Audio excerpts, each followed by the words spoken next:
Well, it'd be nice to grit all the roads, but it wouldn't really be practical. We just simply haven't got the resources to do so.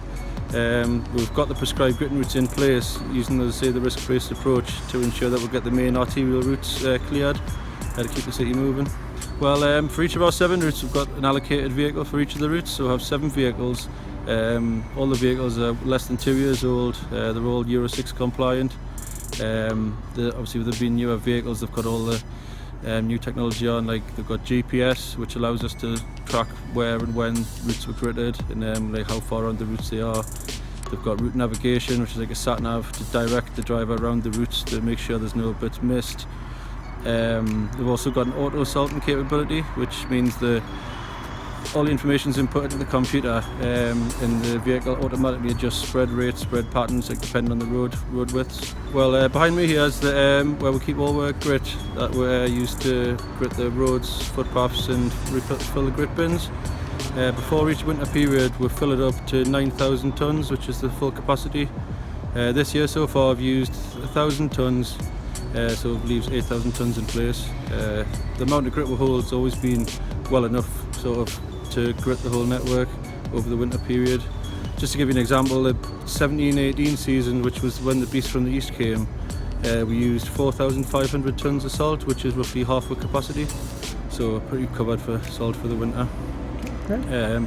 Also monitor continually the levels of salt throughout the winter, and if they get anywhere near sort of 2,000 tonnes, then we'd arrange for the salt barn to be replenished. Well, treatment times are different depending on the weather forecast. Often the coldest times are sort of early morning, so they're usually out sort of through the night between like 11 PM and 4 AM. I mean, they could be out any time depending on the forecasts.